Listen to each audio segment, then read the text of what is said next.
Léo, j'ai quelque chose qui me trotte dans la tête. Est-ce que j'ai le droit d'utiliser ChatGPT pour mes devoirs à la fac? Il faut dire que c'est super pratique et que ça fait gagner un temps précieux. Mais avec tout ce que j'ai entendu, je ne sais plus quoi penser. C'est vrai, Jayla.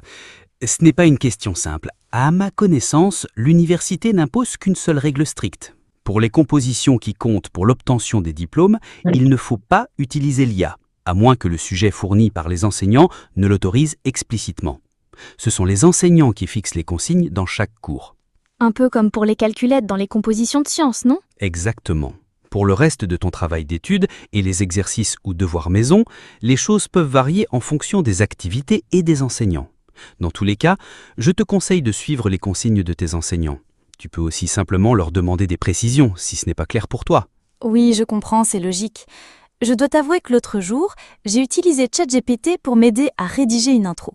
Ça m'a aidé à mieux comprendre le sujet et à structurer mes idées. Franchement, c'est super utile. Si tu t'en es servi comme point de départ ou pour t'aider à formuler et à préciser tes idées, ça me paraît une bonne approche. Mais il faut faire attention. La pente est glissante vers de mauvaises pratiques. Et je ne parle pas de triche là.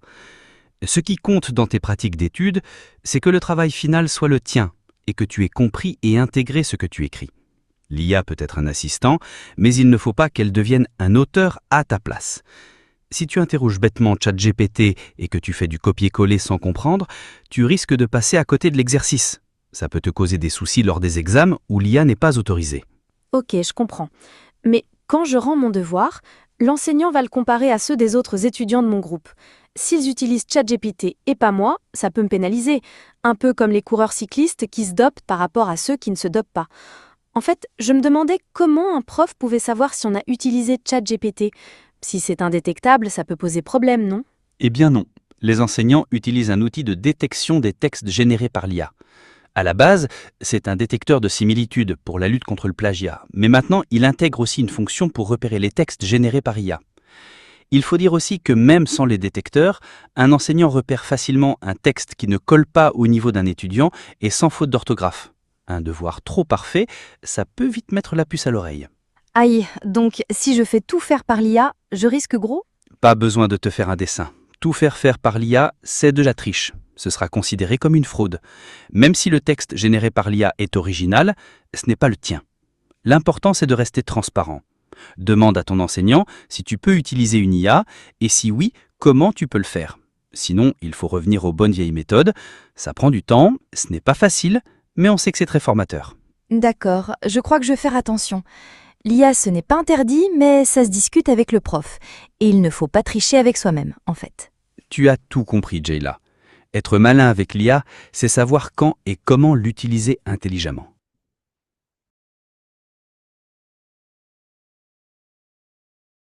Je crois que j'ai compris l'idée de la pente glissante quand on utilise ChatGPT. Mais Léo, il n'empêche qu'en voyant la vitesse à laquelle l'IA sort des choses super intelligentes, ça me démoralise. À quoi ça sert de travailler mes cours, de passer du temps à trouver des idées, puis à les organiser, et finalement à rédiger ma dissertation? ChatGPT fait tout ça en quelques secondes, et bien mieux que moi. Attention, Jayla, tu tombes dans un piège très sournois. ChatGPT ne pense pas, il retranscrit et réorganise, de manière très convaincante, des idées qui ont été pensées et créées par des humains. Mais il faudra toujours des humains pour penser et créer. À l'université, on est là pour apprendre les connaissances et les compétences qui sont la base nécessaire pour apprendre à penser. Je comprends que ce soit tentant d'utiliser l'IA, mais tu sais, le cœur dans ton travail d'étudiante, ce n'est pas juste de rendre un beau devoir ou même d'avoir une bonne note. Le but, c'est que toi, tu progresses. Et pour progresser, il faut pratiquer, réfléchir, t'exprimer par toi-même. Oui, mais si le texte que je rends est bon, c'est ça qui compte, non? Non, c'est une erreur de croire qu'il n'y a que le résultat ou la note qui compte. Ton enseignant veut voir ce que tu es capable de produire par toi-même. Si au quotidien tu utilises l'IA pour écrire à ta place, le jour de l'examen, quand tu seras sans aide, tu risques de tomber de haut. Tu n'auras développé ni ta mémoire, ni les connaissances sur ton sujet, ni ton expression, ni ta capacité à penser par toi-même. Tu veux dire que mon cerveau a besoin d'entraînement comme un muscle? Exactement. C'est comme pour le sport. Au début, tu souffles, tu t'épuises, mais à force de pratiquer, tu gagnes en force, en endurance, en technique. Pour ton esprit, c'est pareil. Il faut le muscler en t'exerçant toi-même. Mais si je me sers de ChatGPT juste pour me donner des idées ou me débloquer, c'est bon, non? Oui, tout à fait. L'important, c'est que l'effort de pensée vienne de toi. L'IA doit rester un outil d'appui. Il ne doit pas se substituer à ton effort d'étude. Sinon, tu risques de ne pas progresser, même si le rendu est bon. Je vois. En fait, il ne faut pas confondre avoir une bonne copie et devenir meilleur soi-même. Ce sont deux choses différentes. Et c'est la transformation intérieure qui compte le plus. Oh là, je crois que je me mets à parler à la manière de Maître Yoda. Très drôle, mais très juste, jeune Jedi.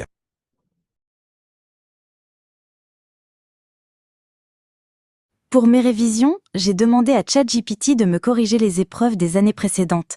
J'ai trouvé les corrections super intéressantes, j'ai tout relu en détail et maintenant je me sens prête pour l'examen. Tu veux dire que tu as juste lu un corrigé généré par l'IA sans essayer de faire l'exercice toi-même? Oui, c'est ça. C'était clair, bien présenté et j'ai tout compris en relisant. C'est bon, non? Il y a juste un petit détail qui cloche, Jaila. Ce n'est pas l'IA qui va passer l'examen à ta place. Si c'est une épreuve écrite, sans connexion, en temps limité, il faut t'y préparer dans les mêmes conditions. C'est comme si tu voulais courir un semi-marathon, mais que tu t'entraînais en trottinette électrique. Tu risques d'être très surprise le jour de l'épreuve. Oups, j'avais pas vu les choses comme ça.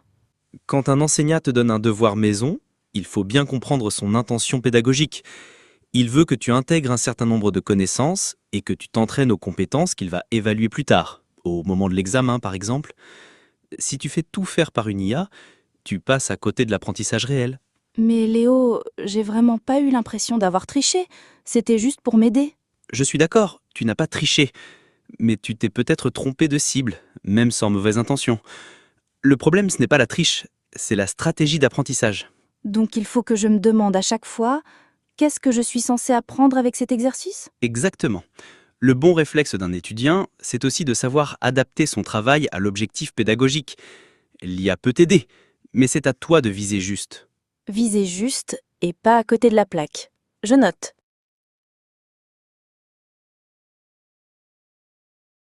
Léo, je dois t'avouer quelque chose. Plus j'utilise ChatGPT, plus je suis impressionnée. Il explique mieux que certains manuels. C'est clair, rapide, bien formulé. Je peux l'interroger sur les points que je n'ai pas compris et ses réponses sont toujours pertinentes. Je peux pas faire ça aussi facilement avec le cours de mon prof ou avec un livre ou même avec Google. Tu me diras que je pourrais poser mes questions au prof, mais quand c'est une question bête, je n'ose pas la poser. Et puis tu imagines, si tous les étudiants se mettaient à poser toutes les questions qui leur passent par la tête, le prof n'aurait plus le temps d'enseigner. En fait, je trouve que les IA comme ChatGPT sont vraiment de super assistants pour les étudiants. Oui, Jaila, en un sens, tu as raison. Et l'utilisation de l'IA telle que tu l'as décrit a des aspects très pertinents et très utiles. Bien utilisée dans un contexte universitaire et avec les bons garde-fous, l'IA pourra certainement être d'une grande aide pour la formation et l'auto-formation des étudiants. Mais il faut garder la tête froide et regarder le détail. Tu peux déjà commencer par t'interroger sur un point. Le développement de ces systèmes a coûté des milliards et leur fonctionnement au quotidien coûte des millions de dollars chaque jour aux entreprises américaines ou chinoises. Par quel miracle penses-tu pouvoir y accéder gratuitement? Ah oui, je vois ce que tu veux dire. Si vous utilisez un service gratuit, c'est que vous êtes le produit. Exactement, et ça va même plus loin. Aucune de ces multinationales n'a encore trouvé le modèle économique qui rendrait l'IA générative rentable. Autrement dit, dans quelques années, il se peut que l'utilisation d'une IA suffisamment pertinente pour t'aider à travailler ton cours ne soit possible qu'avec un abonnement payant, que la plupart des étudiants ne pourront pas se permettre. Tu vois le problème? Oui, une fracture numérique qui prend la taille des Grandes Canyons. Et un accroissement des inégalités dans les conditions d'études. Je comprends mieux ce que tu voulais dire par « il faut regarder le détail ». Mais ça, ce n'est qu'un aspect du problème. Il y a plein d'autres pièges qu'il faut débusquer. Par exemple, c'est vrai, les IA sont de plus en plus convaincantes. Mais attention, ce n'est pas parce qu'un texte est bien écrit et qu'il a l'air fiable qu'on peut prendre tout ce qu'il dit pour argent comptant. Est-ce que tu sais pourquoi l'IA t'a répondu de cette manière et pas d'une autre? Et d'où elle tire ses infos? Tu veux dire qu'elle peut dire des trucs faux, mais de façon crédible? Exactement. Et comme c'est bien formulé, tu risques de te faire avoir. Le plus piégeux, c'est que tu ne sais jamais pourquoi elle a choisi cette réponse plutôt qu'une autre. C'est ce qu'on appelle une boîte noire. Une boîte noire? C'est-à-dire? Une boîte noire, c'est un système dont on ne comprend pas le fonctionnement exact. Même les chercheurs qui conçoivent ces IA, comme Geoffrey Hinton, reconnaissent qu'ils ne savent pas toujours comment l'IA construit ses réponses. Donc en gros, on lui pose une question et elle nous répond, mais on ne sait pas sur quelle base. C'est ça. Et le problème, c'est que si tu ne vérifies pas toi-même, tu peux faire passer n'importe quelle erreur pour une vérité. C'est un véritable enjeu de méthode scientifique. Il faut toujours garder un doute actif, même devant une réponse bien tournée. Mais ChatGPT est connecté à Internet, il doit vérifier les infos, non? Jayla, tu penses sérieusement que toutes les infos qui circulent sur Internet sont fiables? Une IA ne cherche pas des vérités, elle génère des réponses qui ont l'air vraies, à partir de statistiques. Elle ne comprend pas ce qu'elle dit, elle reconstruit un discours plausible, mais sans valider les faits. D'accord, tu as marqué un point. Mais ce que tu dis sur le contenu d'Internet, ça s'applique aussi à n'importe quel livre de la bibliothèque. Oui, mais les livres de la bibliothèque ont été sélectionnés par les enseignants-chercheurs de l'université.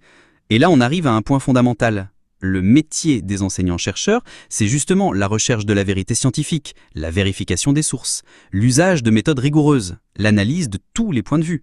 Dit autrement, ils ont passé leur vie à renforcer leur esprit critique. Ok, je crois que j'ai compris.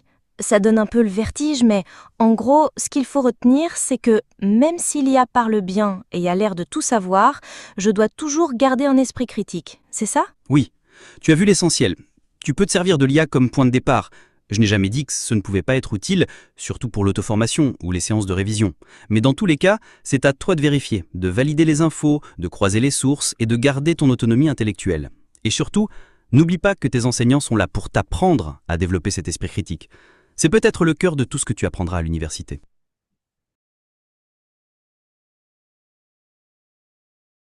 Léo, la semaine dernière, on a fait un travail de groupe sur un sujet de culture générale. Mais j'ai vraiment des doutes sur notre méthode de travail. On a trouvé sur Internet une introduction qui collait parfaitement à notre sujet, alors on a demandé à ChatGPT de la reformuler pour éviter le plagiat. Tu as tout à fait raison d'avoir des doutes. Et je vois deux réponses possibles. Une qui est simple et une autre plus compliquée, mais aussi beaucoup plus intéressante. La réponse simple, c'est que si tu utilises la pensée ou le point de vue d'un auteur, ou même d'un article Wikipédia, tu dois toujours indiquer la source. Tu peux citer le texte exact en le mettant entre guillemets et en nommant l'auteur, ou bien le reformuler, par exemple pour le résumer. Mais dans ce cas aussi, tu dois dire de qui vient l'idée. Et attention, en reformulant, il faut éviter les contresens, c'est-à-dire ne pas faire dire à un auteur quelque chose qu'il n'a pas dit. Je vois, c'est logique. Je crois que j'ai saisi la partie simple de ta réponse, mais tu m'as parlé d'un point de vue plus compliqué et plus intéressant. Oui, c'est vrai. Pour la deuxième réponse, je pensais à un aspect très important qui dépasse largement le cadre des travaux d'étudiants. Les performances de reformulation des IA, à partir de tout le savoir humain qu'on trouve sur Internet, remettent en cause tout un pan du droit d'auteur. Tu as peut-être entendu parler des procès qu'il y a aux États-Unis entre les plateformes d'IA génératives et des artistes, des auteurs de romans, des auteurs-compositeurs ou encore des créateurs de styles graphiques comme le style Ghibli. Oui, mais ce n'est pas pareil que copier tel quel, non? C'est vrai, ce n'est pas du plagiat au sens classique. Pendant son entraînement, l'IA digère tout ce qui lui passe sous la main. Texte, images, vidéos, musique. Ensuite, elle s'en sert pour produire des réponses à partir de modèles statistiques très complexes que même les spécialistes comprennent mal. Elle ne recopie pas mot à mot, bien que parfois ça peut être le cas. Mais on peut souvent reconnaître un style, une structure ou une idée marquante qui ne vient pas d'elle. Léo, je dois avouer que je suis un peu perdue. J'ai un ami aux Beaux-Arts. Il passe ses journées à étudier les styles des peintres classiques. Il adore Velázquez, et pour son examen de fin d'année, il a peint un tableau dans le style de ce peintre. Super réussi. Il a eu une excellente note, et pourtant, ce n'était pas une copie d'un tableau de Velázquez. Jaylet, tu marques un point et je ne suis pas sûr d'avoir une réponse tranchée. Il y a un scientifique célèbre, je crois que c'était Isaac Newton, qui disait « Si j'ai vu plus loin, c'est que je suis monté sur les épaules de géants ». Les vrais créateurs, scientifiques ou artistes, ne partent jamais de zéro. Ils s'appuient sur l'héritage des autres. Mais parfois, il se passe quelque chose de magique, une étincelle qu'on ne peut pas vraiment expliquer et qui apporte quelque chose d'authentiquement nouveau. Et ça, je ne crois pas que ChatGPT en soit capable. En tout cas, pas aux dernières nouvelles. Oui, ça me fait penser à un gros titre que j'avais vu passer. ChatGPT a-t-il une âme? Bien vu, Jayla, tu mets le doigt sur un point fascinant. Mais il me semble qu'on s'est un peu éloigné de ta question initiale. Bon, si on revient aux fondamentaux. Pour obtenir ton diplôme, tes enseignants ne te demandent pas d'avoir des éclairs de génie. Ils veulent que tu acquières des connaissances, des compétences, et surtout que tu sois capable de mobiliser tout ça dans une pensée autonome et critique. Tu te rappelles de notre discussion sur l'esprit critique?